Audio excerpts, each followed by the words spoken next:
Mesdames et messieurs, bonsoir. Nous sommes aujourd'hui rendus à la 6e édition du JDC. C'est le journal du confinement. Bienvenue à tous. À la une de ce journal, les statisticiens sont clairs. Il y aura un boom des naissances au sorti de cette crise sanitaire. Si certains sont aidés par la carence de préservatifs, d'autres le font pour des raisons parfois surprenantes. À suivre dans ce journal, l'histoire du couple Toborobo. Sa femme exige une nouvelle grossesse, la 4e pour pouvoir intégrer l'association des enceintés du Corona. En santé, nous allons nous intéresser de près dans le cadre de ce journal à une pathologie qui gagne du terrain. Il s'agit du chochoïsme.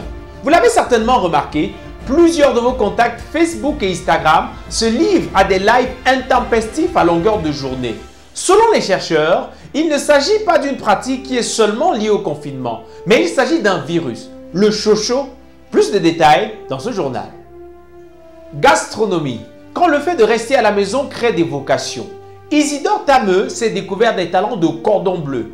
Il fait le marché et fait la cuisine depuis pratiquement 2 mois contre la volonté de sa pauvre femme. Vous écouterez ses récriminations dans le cadre de ce journal. Michael Sengazi est l'invité de la rédaction. Attaquant de renom des Amavubi, en français les guêpes du Rwanda, il est aussi observateur averti au pays de Paul Kagame. C'est tout pour les titres. Bimoulé, bonsoir et bienvenue à tous. Ce programme vous est offert par Castelbière, le goût de la réussite. Une histoire choc pour ouvrir ce journal. Nous vous amenons dans la localité de Ntui, où une dame, mère de 8 enfants, exige de tomber à nouveau enceinte avant la fin de l'épidémie. La raison est plutôt surprenante. Elle veut intégrer une association dénommée l'Association des enceintés du Corona. Une situation qui a poussé son mari, M. Toborobo, à passer ses nuits dans un garage. Nous l'avons d'ailleurs retrouvé sur place. Reportage, Joseph René, Samuel Ramzi, Isaac Bébert.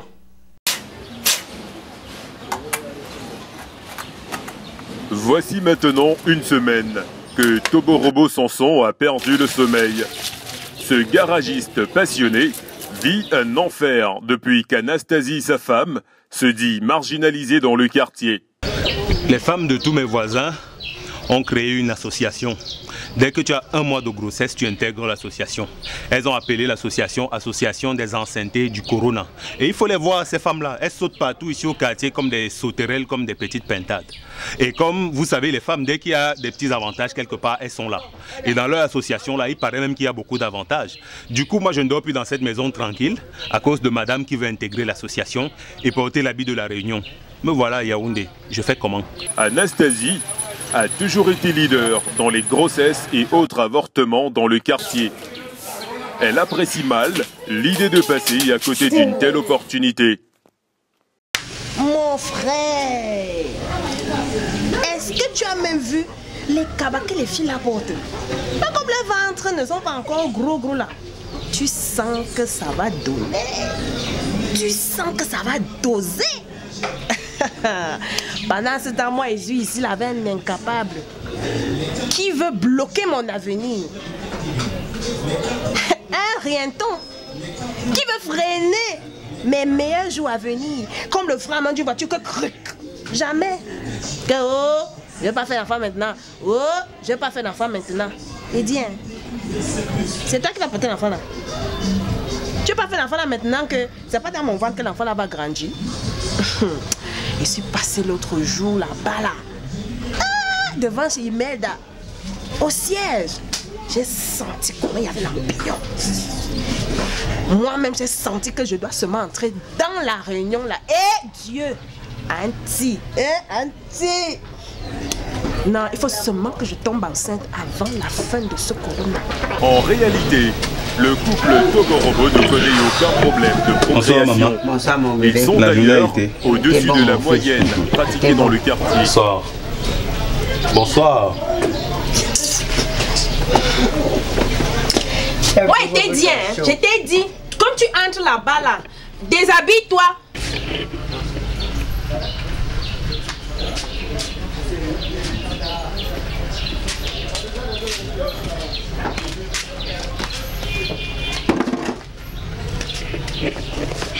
Mon frère, la femme que vous voyez là, Elle et moi, on est mariés, ça fait 5 ans. 5 ans. Et en 5 ans, on a eu 8 enfants. 3 accouchements, 8 enfants. 2 fois des triplés, 1 fois des jumeaux. Parce que comme vous voyez, elle est innocente là, elle a le ventre de l'enfant. Je vous jure au nom de Dieu. Elle a à peine sent l'odeur de l'homme, elle tombe enceinte. Je vous assure. Hein? La dernière fois, j'ai avalé mon petit charisme là. Je suis allé me tenir devant les caméras. J'ai supplié, j'ai appelé les noms de tout le monde pour qu'on nous vienne en aide. On nous a aidés. Oui, ça a aidé notre petite famille, d'accord.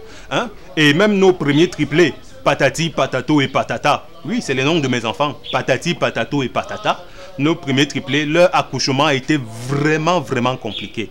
Hein? Je croyais même que la bonne dame allait un peu souffler, hein? Qu'on allait souffler genre 2 ans, 3 ans. Mais là, voilà déjà, à peine le temps l'a passé, elle veut déjà encore les enfants. Quel enfant? Enfin, même dans la vie, on se fatigue aussi, non? Mais qu'est-ce qui peut donc justifier cette passion pour les grossesses que semble avoir développée Madame Toborobo? Mon frère, Dieu a créé chacun à sa manière, à sa façon. Moi, je connais les femmes ici là dehors. Elles aiment cuisiner. D'autres, elles aiment les voyages. Moi, non. Moi, la fille de patron, des bombes autres, au Carrefour là. Moi, j'aime accoucher. J'aime seulement l'accouchement. Tant que je n'ai pas encore l'équipe de foot ici, et elle ne peut même pas rester tranquille. Oui, non, vous ne pouvez pas comprendre. Vous ne pouvez pas comprendre. Parce que la partie du film là où tu sens les nausées comme ça. Oh bébé, j'ai envie de vomir. C'est mal. Et il y a aussi d'autres parties là que, mince, les envies du genre. Bébé, s'il te plaît, je voudrais le planter un prune à 4 h du matin. Ou bien il y a l'autre là. Tu sens comment tu as envie, hein, de la mangue qui vient un peu vers le violet là. Bébé, s'il te plaît, je voudrais la mangue qui a la couleur violette à 2 h 15 du matin. Alors que tu sais que c'est la saison des goyables. Aïe. Bon, la muerte alors chez moi, c'est les contractions. Quand tu sens boum, boum, boum, boum, boum, le goût de ça. Aïe. En plus, la belle-mère te laisse un peu respirer pendant cette période. La parole déclare, vu que moi je suis chrétienne, allez, multipliez-vous, remplissez la terre, dominez. Mon frère, il n'a même pas encore rempli la maison s'il se plaint déjà. Il va seulement m'enceinter. Madame Toborobo intégrera-t-elle finalement l'association des femmes enceintes grâce au corona? Réponse dans quelques mois, même si depuis lors, Samson Toborobo a décidé de dormir au garage.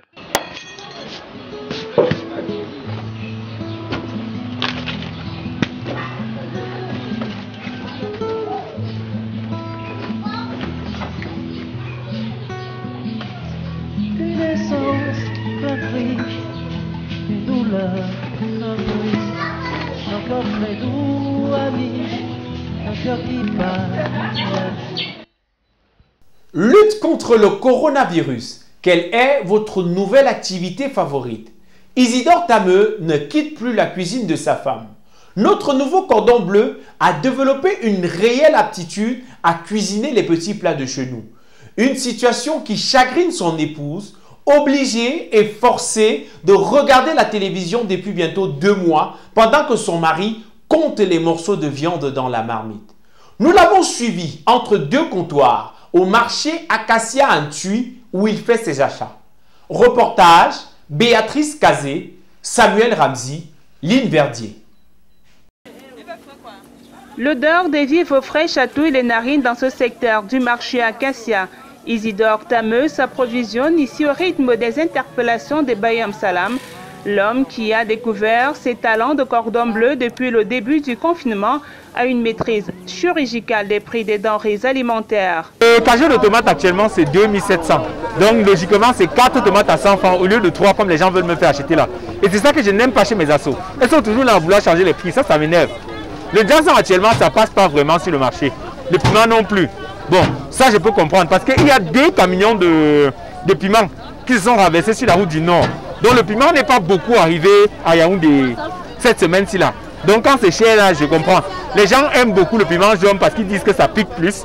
Mais moi, tout type de piment je consomme. On consomme ça à la maison. Et j'achète mon tas toujours à 100 francs. Pas plus. J'achète le tas de piment à 100 francs. Moi, je connais tous les prix. Il n'y a aucun prix qui peut me dépasser.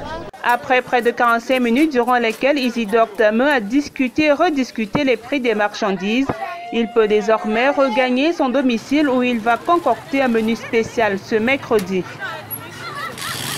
Ce soir, je prépare les émincés de coque à forte dose oléagineuse, parsemé d'obstacles, accompagné par le couscous de neige. Bon, les non-initiés appellent ça le watafoufou en héros. Trop basique comme appellation. Vous voulez quoi? Je dois cacher mon intelligence parce que les gens sont bêtes. Pardon, hein. À la maison, Dame Tameu attend son mari de pied ferme.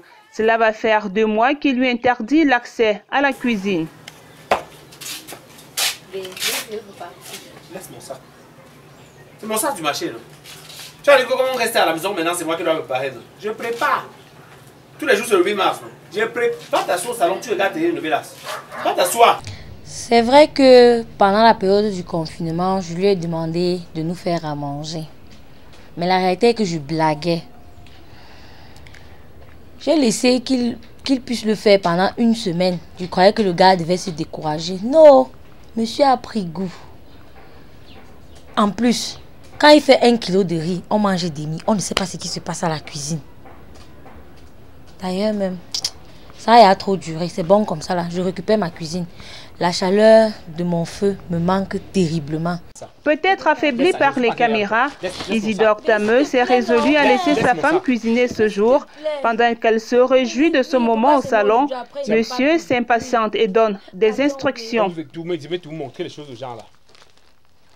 Tu vois pas que ça a trop duré. Le cadet là, ça doit donner 18 morceaux. La viande du pangolin, ça doit donner 13 morceaux. J'ai bien compté, je connais exactement ce que je fais. Et puis utiliser une seule boîte de mayanga. Parce que tu vas mettre 2 là, ça va se gâter. Maintenant, tu as suivi quoi? Maintenant là, il faut aussi tremper déjà le watafu là. Parce que la mère m'a dit qu'elle a fait ça depuis hier. Malheur à toi, ce n'est pas bon. Je te dis déjà.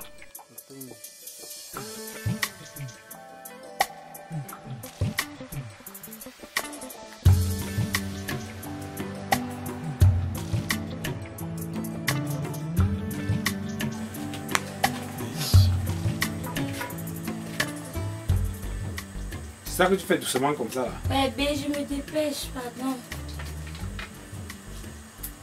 Quand moi il ne peut pas souvent ici, on mange à 20 heures. Ça va non, calme-toi. Et coupe ça petit. Regarde, on est en train de perdre le watalis. Ouais. Dans la cuisine, ces consignes entrent dans une oreille et sortent de l'autre. La mère de la maison se sent revivre dans un espace qu'elle considère comme l'un de ses favoris de la maison. On dit souvent que quand tu dessines le diable devant ta porte, il finit par entrer dans la maison. Le type s'y a failli me tuer ici dedans. S'asseoir, manger la nourriture que tu n'as pas préparée. Zapper la télé, c'est compliqué les amis, je vous jure. Je me demande comment les hommes font pour s'en sortir ici dehors. Parce que, regardez-moi. 13 kilos. J'ai pris 13 kilos à force de faire ça. Tellement tu es à l'aise, tu ne manques, tu manges. Ce n'est pas bon. Et en partie, c'est à cause de lui que j'ai pris le poids parce que il y avait trop de sel dans sa nourriture. À chaque fois. Mais je ne lui disais pas. 2 ans de temps après, le repas est prêt et le couple s'apprête à manger en amoureux.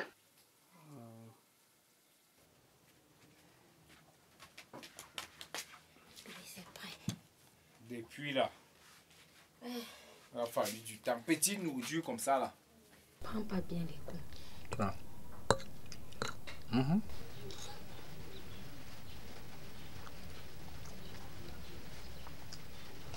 Même comme tu n'as pas bien réussi le watafoufou ici, c'est quand même bon hein. Je vais te laisser cuisiner désormais. Okay. Mais il faut savoir qu'il y a des conditions. Lesquelles, chérie? Je te dis la vérité, c'est bien, tu vas cuisiner. Mais c'est toujours moi qui vais aller faire le marché. Parce que les 150 que tu retires souvent là, à la fin du mois, ça va donner 15 000. Hein. C'est un agent qui peut aussi m'aider. La paix semble revenir progressivement dans ce couple, comme vous pouvez le voir dans cet échange viril enveloppé d'amour.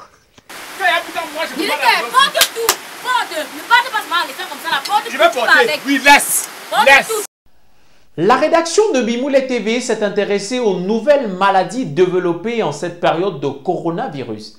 Avez-vous déjà entendu parler du chochoïsme? Cette maladie qui touche un abonné sur 10. L'un des syndromes les plus patents étant la présence en live sur Facebook plusieurs fois par jour.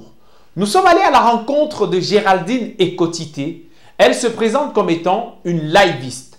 Reportage, Larissa Giacomo, Samuel Ramsey, Frédéric Verbasco. Bonjour mes abonnés, comment vous allez? J'espère que vous allez bien. Je suis à mon 20e jour de confinement, toujours à la maison comme vous pouvez le constater. On n'oublie pas les gels hydroalcooliques, on se lave les mains, n'oubliez surtout pas. Il faut toujours être choco à la maison. Connectez-vous, connectez-vous. Connectez-vous mes amis et surtout partagez le live. Connectez-vous.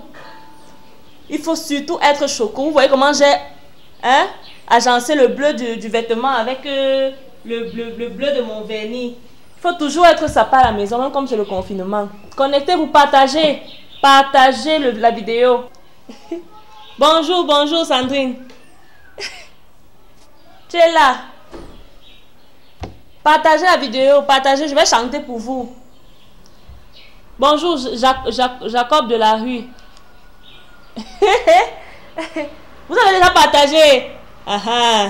Le jour des résultats, les larmes vont couler. Le jour des résultats, les larmes vont couler. Et zam zam zam, les larmes vont couler. Et zam zam zam, les larmes vont couler. Vous aimez, n'est-ce pas? Je sais que j'ai une belle voix, vraiment. Géraldine Ekotité est liviste, une profession en pleine expansion et qui, selon elle, va persister après le coronavirus.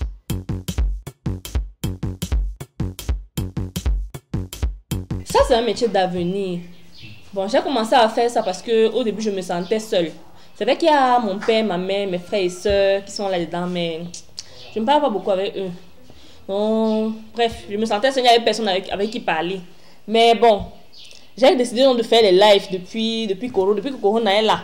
Et bon, avant, je faisais les vidéos avec Snapchat. Mais Snapchat, les gens viennent voir les vidéos après, donc c'est même pas intéressant. Donc avec Facebook, donc les gens voient tout ce que tu fais, tout ce que je fais maintenant, ce n'est qu'avec le live de Facebook. Les gens voient directement ce que tu fais avec le live. Coucou mes abonnés. Il y a les médias là qui sont venus à la maison, ils sont en reportage chez moi, ils disent qu'ils vont me poser des questions sur mon lifestyle et tout. Bon, allez, je reviens vers vous pour vous raconter tout ce qui s'est passé. Mais comment vit-on au quotidien quand on est passionné des lives sur Facebook? Morceau choisi.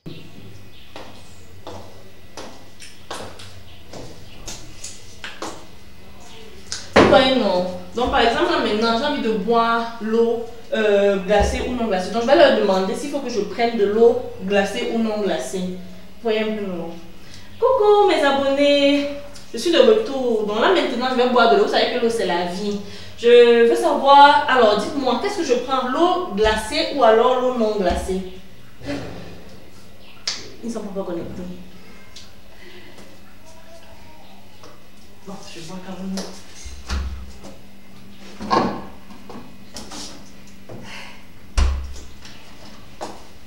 Autre situation très pratique. Oh là là, zut, ouais, depuis que vous êtes arrivé, je ne me suis même pas encore brossé les dents. J'espère que ça ne sent même pas beaucoup, mais bon, c'est pas grave. Je vais aller chercher la bouche et je vais me brosser en live.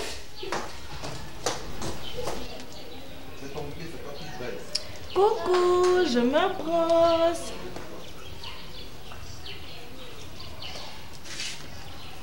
Vous êtes là?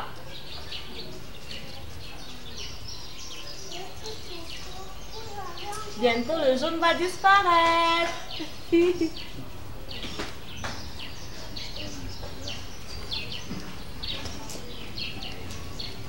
De haut en bas, comme ça. De haut en bas. Et surtout, n'oubliez pas de frotter la langue. Géraldine Ekotité peut faire jusqu'à 24 lives par jour. Comme elle, plusieurs Camerounais se filment en live sur Internet chaque jour et certains peuvent atteindre jusqu'à 50 000 connectés. Un syndrome bien connu des phytothérapeutes comme le professeur Eugène Takamanos. Alors, c'est un syndrome qui a été découvert dans les années 2018 dans les laboratoires de Newbell et Kondegi. C'est un syndrome qui a un nom bien connu. Il s'agit bien entendu du chocho. Le chocho qui a pour caractéristique principale la quête permanente d'être vu. Les personnes atteintes de chochoïsme ont un but qui est clair. Donner le macabo, je dirais même le goitre aux personnes qui sont connectées sur Internet. Et donc, il y en a qui n'en ont pas conscience, mais c'est le but. Et donc, il faut préciser qu'on observe une propension nocive et poussée à attaquer les personnes du même secteur. Ça, c'est juste certains cas. Donc, je vais prendre un exemple qui est simple. Quand vous voyez les vendeuses de piments, elles sont en train de faire le live, elles attaquent les consoeurs qui vendent le piment comme elles. Et c'est pareil dans le secteur artistique. Et je vais préciser, c'est important que je le précise, on observe un voyeurisme exacerbé dont font preuve les jeunes qui n'ont que la connexion de 500 francs. Oui, ils sont toujours là. Précisons aussi que les personnes atteintes de chochoïsme sont la plupart du temps très souvent insultées. Mais elles n'arrêtent pas. Elles n'arrêtent pas. Jusqu'ici, on n'a pas encore trouvé un comprimé, un remède, un médicament contre ce syndrome-là, mais nous bossons dessus. Nous bossons. Entre autres pistes que nous explorons, nous travaillons avec les compagnies téléphoniques pour parfois baisser le niveau de la connexion ou alors couper la connexion tout simplement. Oui, ça on sait le faire.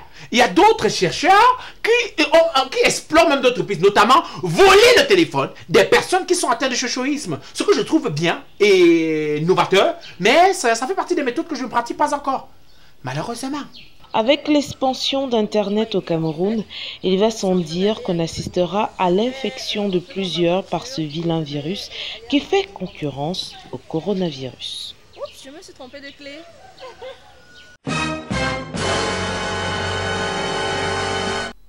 Voilà, comme annoncé en titre, avant de refermer ce journal, place à l'invité de la rédaction. À présent, cap sur le Rwanda. Michael Sengazi, bonjour. Bonjour et merci beaucoup.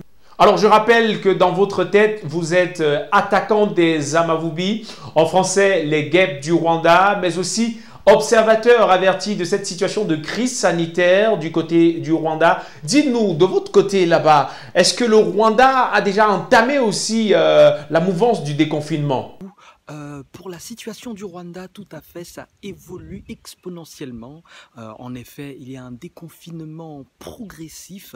Il est vrai qu'il y a quelque temps, l'État avait mis en place certaines mesures pour aider les citoyens à gérer cette crise du coronavirus, que ce soit des mesures médicales, mais aussi il faut prendre en compte qu'il y a certaines personnes qui ont perdu leur travail, n'avaient pas de moyens de subvenir à leurs besoins. Donc l'État a aussi mis en place une certaine façon une distribution, si je puis dire, de vivres et une certaine façon de faciliter cet accès, c'est-à-dire leur emmener ces vivres chez eux. Mais maintenant, le déconfinement se passe progressivement. Certaines personnes retournent au travail, mais aussi avec certaines mesures de sécurité. Il faut vraiment respecter ces mesures.